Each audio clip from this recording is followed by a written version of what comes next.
Straight ahead on CBS19 News at 4, Albemarle County getting some affordable housing in a new apartment development. We got details on a real estate deal. And employees of the Charlottesville City School District were able to negotiate a collective bargaining for the first time in years. We'll tell you what they hope to accomplish. CBS19 News at 4 starts right now. Live from the CBS19 News studio, this is CBS19 News at 4, Charlottesville News First. Good afternoon, I'm Rick Young. And I'm Carly Haynes. Thank you so much for joining us. Today is a cloudy, gloomy, and rainy day. Not the best for being outdoors, definitely not. It is gross out there. Here's AJ Willie, the first look at your forecast. And now, your CBS19 Weather Authority forecast from the Bright Star Care Charlottesville Weather Center. Yeah, certainly not the ideal end to our week. I will say, though, we did have a few breaks in the rain periodically earlier in the afternoon, but the heavier rain, that's going to start to move back into the area as we roll into the evening hours. Your JS Skyline Network here from Cardinal Home Center in Madison County continues to show those mostly cloudy and gloomy conditions out there. Temperature-wise, we've been stuck in the lower 40s throughout a good majority of the day. A few spots even in the upper 30s with Orange and Syria at 39 degrees. 40 in Madison and Culpeper, 43 currently in Charlottesville. Doppler radar showing a few showers further off to our north. Culpeper getting a few showers right now, but we're actually mostly dry here in Charlottesville, at least for the next, I would say, 2 hours or so. By about 7 p.m., we're going to see another line of rain, maybe even a few thunderstorms actually moving through the area tonight. Good news is sunshine back in the forecast for the weekend, as the sunshine also means some warmer temperatures. I'll let you know. That's coming up here in just a little bit.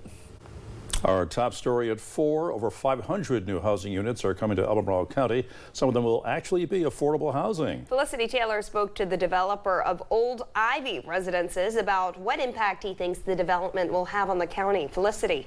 Rick and Carly, the Albemarle Board of Supervisors approved the development of 525 units on Old Ivy Road at their meeting this week, and about 79 of those units, which will be apartments or townhouses, will be affordable housing units. Greystar Real Estate is developing the property, and John Clarkson, the project manager, says they saw a need for housing, and notably affordable housing, in Charlottesville.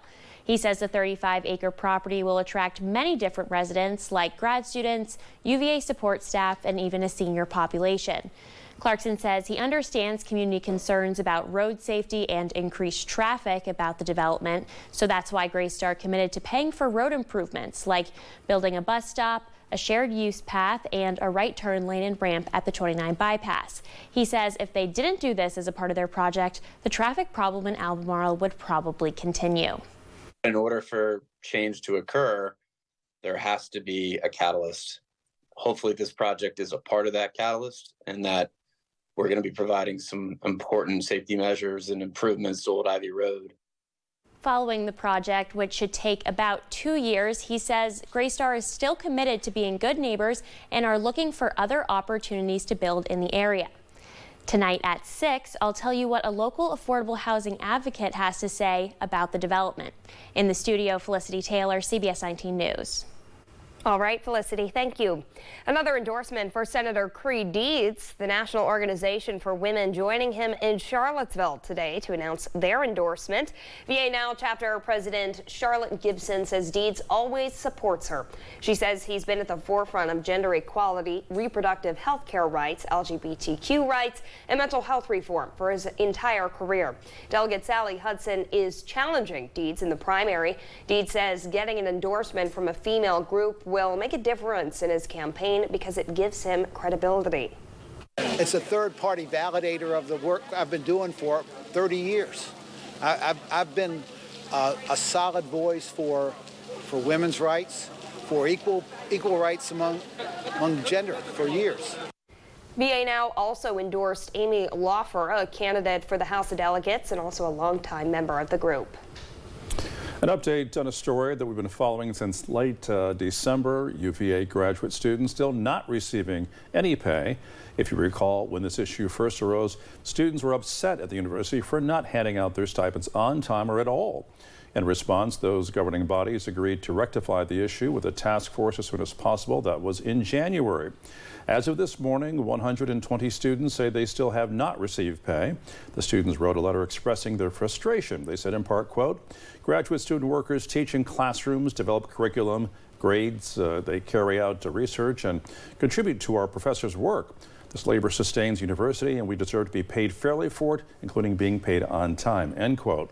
Now, since winter break, they still have been experiencing problems with pay and outline the changes they want to be made in the letter. Well, more local employment news. It's been decades since employees of the Charlottesville City School DIstrict were able to negotiate as a collective bargaining unit, but that's changed. CBS 19's Garrett Whitten is live in the newsroom with the latest on that. Garrett. Yeah, Rick and Carly, Thursday night, the school board voted unanimously to approve collective bargaining. Now all Charlottesville City Schools staff will be able to have a say in their wages, benefits, and working conditions. It's a win-win for our teachers and students. Last month, the Charlottesville City School Board endorsed collective bargaining for its faculty and staff. This week, they officially approved it, but not without some conditions, like a limit on how many things could be negotiated. They have to decide which of the two they're going to bargain. It could be, like I said, away from wages or the working conditions. The contract is set for 3 years. At the end of those 3 years, will the agreement be renegotiated? They have to renegotiate. In some states, teacher unions can go on strike without a contract, but School Board Chair James Bryant says that's not the case. You cannot strike in the state of Virginia. According to state law, if any employee or group of employees strike, they will lose their jobs. The agreement made Thursday night also requires funding from the city. I think it was a necessary thing to happen. City Council member Michael Payne says council doesn't know the exact amount yet. What we have to do going forward is City Council will have to work with the school board in the short term to figure out what increased costs there will be.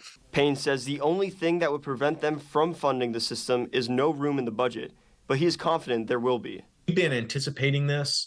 We know that there's going to be some upfront startup costs. Now, the approval made the city school division the third in Virginia to allow collective bargaining rights, according to the Daily Progress. In the newsroom, Garrett Whitten, CBS 19 News. All right, thanks, Garrett. If you're still wondering if it's safe to travel with COVID-19, UVA health doctor Kosti Sifri says it's really up to you. With people traveling a lot more than usual over the past few years, due, of course, to the pandemic, you should assess your health. Dr. Sifri from UVA Health gave some tips on what to keep in mind. First, plan ahead and familiarize yourself with where you're going. You should also look at the cases and infections that can spread in that location. Lastly, be flexible, just in case plans change or if someone around you gets sick. I've done something in the last couple of years that historically I've never done before, and that's purchase travel insurance so that I have the ability to cancel a trip should I need, either because I'm sick or because I have a judgment or an assessment that says that this trip may be too risky for me at this time.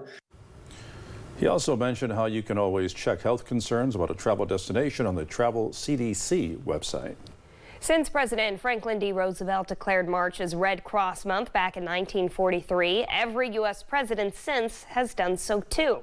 This March, Red Cross is recognizing all of their volunteers and employees who've made a difference in their communities. They do things like help people who are affected by disaster, provide comfort to members of the military, veterans and their families, and much more.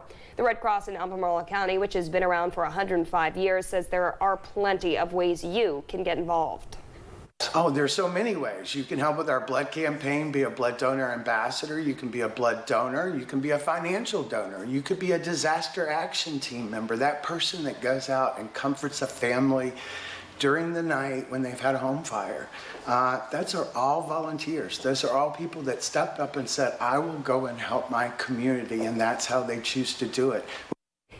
Executive Director of the Central Virginia chapter, Bill Brent, says volunteers make up 90% of people who work for the Red Cross. Coming up on CBS 19 News at 4, President Biden awards a Medal of Honor today to an African-American pioneer in the U.S. Army. He helped integrate the Green Berets, and his bravery saved many lives.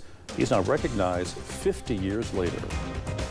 And the House Ethics Committee has launched an investigation into Congressman George Santos after a list of complaints have been filed against him. We have details on those proceedings. Plus, a tornado swept through a small town in northeast Texas yesterday. We'll tell you where that storm is headed next. Frontal system approaching the area. That's going to bring another line of showers here over the next couple of hours. I'll tell you how long the rain lasts. What about the weekend? That's right after this.